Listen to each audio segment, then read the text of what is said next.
Explicar y enseñar no son sinónimos, aun cuando toda enseñanza suponga previa explicación. Se explican muchas cosas sin que haya propósito de enseñarlas.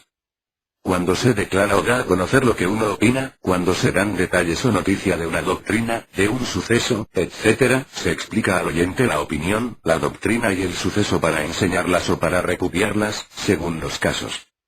Enseñar es algo más que explicar, puesto que es instruir o adoctrinar. El que explica una doctrina errónea a fin de hacer patente su falsedad, claro que enseña, pero no enseña la doctrina que explica, sino que la repudia. Un ejemplo entre mil aclarará esa diferencia. Se abre un libro cualquiera de geografía elemental, y en la parte que trata de la astronomía se halla en primer término la explicación del sistema de Ptolomeo, que supone la Tierra en el centro del universo y a todos los demás cuerpos girando alrededor de ella. Viene enseguida el sistema de Copérnico, que considera el Sol fijo y los planetas girando a su alrededor. Y se agrega, este último sistema es el admitido en el día. La cosa es clara. Se explica o da a conocer el primero. Se explica y se enseña el segundo. No se enseña aquel porque se le tiene por erróneo. Adviértase que si el profesor es concienzudo, ni aun el sistema de Copérnico enseñará sin reservas, porque nada nos permite asegurar que en el sistema del universo no hay algo más que la teoría heliocéntrica. Por eso se dice solamente que es el admitido en el día, en lugar de darlo dogmáticamente como verdadero. La diferencia entre explicar y enseñar es todavía mayor cuando no hay más que hipótesis para contestar las interrogaciones del entendimiento. Tal ocurre con la constitución interna de nuestro planeta. El profesor podrá y deberá explicar las diferentes teorías que tratan de descifrar el enigma, pero no deberá enseñar ninguna como verdadera y comprobada puesto que no sabemos que lo sean. En cambio podrá enseñar con ejemplos y razones, empírica y racionalmente, entre 100 cosas más, el llamado teorema de Pitágoras, a saber, en todo triángulo se verifica que el cuadrado construido sobre la hipotenusa es equivalente a la suma de los cuadrados construidos sobre los catetos. Y como es muy extenso el campo de los conocimientos positivos, verificados y comprobados por todo el mundo, metodizados por la ciencia. Y es más extenso aún el campo de las probabilidades de conocimiento pleno de hipótesis, de opiniones, de teorías, pero falto de prueba y de certidumbre, es claro que para todo hombre de libre entendimiento la enseñanza, propiamente dicha, no deberá salirse de las verdades conquistadas indiscutibles, y, por tanto, habrá de reducirse al círculo de las explicaciones o exposiciones necesarias, todo lo que es, en el momento, materia opinable. Cualquiera, pues, que sea la base de una doctrina política, económica o social, y por grande que sea el amor que por ella sintamos, nuestro debido respeto a la libertad mental del niño, al derecho que le asiste de formarse a sí mismo, ha de impedirnos atiborrar su cerebro de todas aquellas ideas particulares nuestras, que no son verdades indiscutibles y comprobadas universalmente, aunque sí lo sean para nosotros. Porque, en último término, de proceder en la forma opuesta vendríamos a reconocer en todo el mundo que cree estar en posesión de la verdad y no piensa como nosotros, el derecho a continuar modelando criaturas a medida de sus errores y prejuicios. Y con esto precisamente es con lo que hay que acabar. Así es como entendemos la enseñanza, ateniéndonos a la sustancia de las cosas, y no a las palabras que pretenden representarla. 2. No nos entusiasma una criatura de 12 o 13 años que se pone a perorar sobre materias sociales y afirma muy seria la no necesidad del dinero o cosa análoga. Nos sabe eso a recitado de catecismo, a lección metida en el cerebro a fuerza de sugestiones. Otro profesor y otro planteamiento del problema, y la criatura afirmará muy seria todo lo contrario. Recitará otro catecismo, repetirá otra lección. Hay cosas prematuras como hay cosas tardías. Una opinión personal no es necesariamente una ciencia y solo a este título puede ser enseñada. Lo contrario equivale a secuestrar las tiernas inteligencias infantiles. Estamos por la enseñanza absolutamente libre de materia opinable. Un ejemplo ilustrará la cuestión. Supongamos el caso de un pedagogo, resuelto adversario del dinero y de la renta. Este pedagogo proscribirá de la enseñanza de la aritmética la infame, la corruptora regla de interés. Si no recordamos mal, el caso ya se ha dado. Pues ese pedagogo hará una grañidísima majadería por no saber discernir entre el interés del dinero, con el que nada tiene que ver la aritmética en sí misma, y una regla de cálculo que, sea cual fuese su nombre, sirve para deducir, ponemos por caso, las proporciones en que una materia dada ha de entrar en una mezcla, el tanto por ciento que resulta de una estadística de vitalidad o de población, el rendimiento de un producto en condiciones dadas, o bien la proporción de fertilidad creciente o decreciente de una tierra determinada, etc. Se nos dirá que todo esto se puede explicar y enseñar sin dar al mismo tiempo la noción de la renta o rendimiento del capital. No lo negamos. Pero es que aquí está lo grave de la cuestión. Si se explica la materia dejando en libertad al alumno para que medite y decida, y para decidir necesita el conocimiento de todas esas cosas, las verdaderas y las falsas, nada habrá que objetar.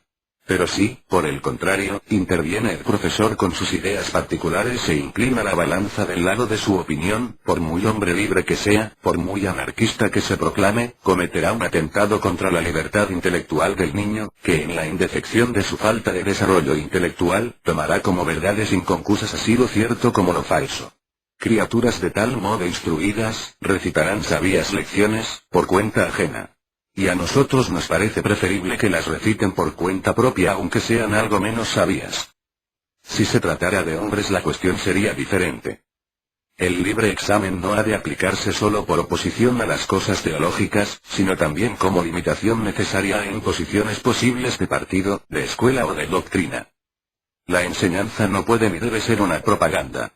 El espíritu de proselitismo se extralimita cuando va más allá del hombre en el pleno uso de sus facultades mentales. Si hay alguna cosa en que la abstención, la neutralidad sea absolutamente exigible, esa es en la instrucción de la infancia. En este terreno podemos encontrarnos todos los hombres de ideas progresivas. Y deberemos encontrarnos para sustraer a la infancia del poder de los modeladores de momias humanas, de los hacedores de rebaños. 3. Un niño instruido conforme a los conocimientos verdaderamente científicos, no preguntará probablemente por la existencia de Dios, puesto que ni siquiera tendrá noticia de tal idea. Pero si lo preguntara, el profesor haría bien en demostrarle que en toda la serie de conocimientos humanos nada hay que abone semejante afirmación. Dios es materia de fe o de opinión, todo menos algo probado y que como tal debe enseñarse. El que escribe estas líneas puede ofrecer la experiencia de 11 hijos, que aún no habiendo sido instruidos con el rigor científico necesario, jamás tuvieron la ocurrencia de formular la pregunta antes dicha. De pequeños, porque no tenían idea alguna de ello, y de mayores porque sin duda en el ambiente del hogar, en el ejemplo de cuanto les rodeaba y en libros de que disponían, y los había de distintas tendencias, hallaban satisfactoria respuesta a las interrogaciones de su entendimiento. Su ateísmo será, pues, el fruto de su trabajo cerebral propio, no la lección, aprendida del preceptor. Sus ideas todas serán su labor propia y peculiar, no la resultante de una acción ajena ejercida deliberadamente. La diferencia es esencial y nos parece de una claridad meridiana. Como hasta el día y tal vez por bastante tiempo perdurará el antagonismo entre la enseñanza de la calle y de la casa, lo natural será que las criaturas pregunten por muchas cosas que no tienen ni fundamento científico, y en todo caso, el profesor deberá desvanecer las dudas de sus discípulos, cuidando, no obstante, de no operar un simple cambio de opiniones. La escuela no puede ni debe ser un club. Por algo sostenemos que, en tiempo y sazón, todo ha de ser aplicado, pero solamente enseñado aquello que tenga sanción científica, prueba universal. Una buena parte de los problemas planteados por el entendimiento humano, no tienen por solución más que hipótesis mejor o peor fundadas, y es evidente que en su exposición ha de procurarse una neutralidad absoluta, porque la solución que a uno le parece indudable y racional, a otro le parece absurda, y de aquí que el racionalismo sea insuficiente para dirigir la enseñanza. Descartada toda materia de fe, la instrucción de la juventud quedaría reducida a la enseñanza de las cosas probadas y a la explicación de los problemas cuya solución no tiene más que probabilidades de certidumbre. Pongamos algunos ejemplos. Ante la experiencia diaria que les hace ver que cuando llueve todos nos mojamos, que nada hay que no provenga de algo o de alguien, que no hay, en fin, efecto sin causa, los pequeños hombres, si no preguntan por la existencia de Dios, seguramente preguntarán por el origen del universo. Llegada cierta edad no hay quien no se pregunte por el principio y la causa y por la finalidad y el acabamiento de todas las cosas. Y todo esto es de una dificultad innegable. ¿Qué hará el maestro? Para unos, puesto que no hay efecto sin causa, el mundo habrá tenido un origen y un principio, tendrá una finalidad y un acabamiento. Para otros, la serie de las causas y efectos no tendrá límite anterior ni posterior y el mundo existirá de toda la eternidad en el espacio infinito. Como todo cuanto nos rodea empieza y acaba, sucede por algo y para algo, los espíritus realistas optarán por la primera hipótesis. Los capaces de abstracción se decidirán por la segunda. No valdrá invocar la ciencia porque ella no puede actualmente, acaso no pueda nunca, darnos respuestas enteramente probatorias. Los que crean que la solución categórica está en el materialismo o el evolucionismo, hablarán en nombre de una opinión o creencia, racionalismo, pero no harán sino esquivar, diferir el problema, figurándose haberlo resuelto mediante la sustitución de palabras. Lo intelectualmente honrado será, pues, que el maestro exponga con toda claridad los datos del problema y las hipótesis diferentes que tratan de aclararlo. Hacer otra cosa será siempre una imposición de doctrina. Tyndall, cuya ciencia nadie pondrá en duda, terminaba la explicación de la teoría del calor como modo del movimiento, preguntándose de qué manera podría concebirse un movimiento sin algo que se mueva, y contestaba, con una sencillez verdaderamente sabia, que la ciencia contemporánea no podía responder a tal pregunta, y se querrá por nuestro bonísimo, pero inútil deseo, resolver de plano estas y otras 100 cuestiones ofreciendo a los niños toda una ciencia acabada, fruto de la pretendida infalibilidad del racionalismo. Poco importa que creamos que siempre ha habido una causa anterior y que la serie de las causas y efectos no tendrá término. La palabra infinito será un subterfugio de nuestro pensamiento, pero no una respuesta concluyente, y así no podremos ofrecer más que una opinión, no una certidumbre. Una probabilidad, no una prueba. ¿Qué responderemos si el pequeño hombre se obstina en hallar un principio y determinar un final? Aquí del método de la libertad o si se quiere neutralidad, no del racionalismo precisamente. Dejar que el pequeño hombre forme su juicio por sí mismo poniendo a su alcance cuantos conocimientos puedan ilustrar la cuestión. Y este método de libertad, que nosotros proclamamos, es el exigible a cuantos se digan, piensen como piensen, respetuosos de la independencia intelectual del niño.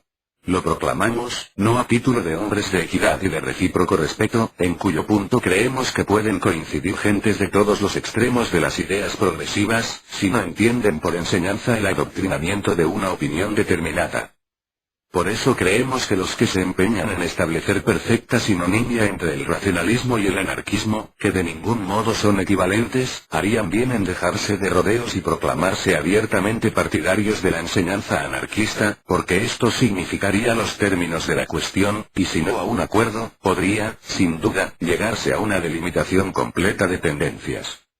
Aun a estos buenos amigos que en su entusiasmo por el ideal quisieran inculcarlo, tendríamos que objetarles que en todos los terrenos, y más en el de la enseñanza, la anarquía no debe ser materia de imposición.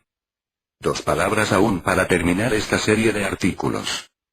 Ptolomeo Filadelfo, rey de Egipto, pidió a su maestro, el geómetra Euclides, que hiciese en su favor algo por allanar las dificultades de la demostración científica, en verdad bastante complicada en aquellos tiempos. Y Euclides, le respondió: Señor, no hay en la geometría senderos especiales para los reyes. Compañeros, en la ciencia no hay senderos especiales para los anarquistas.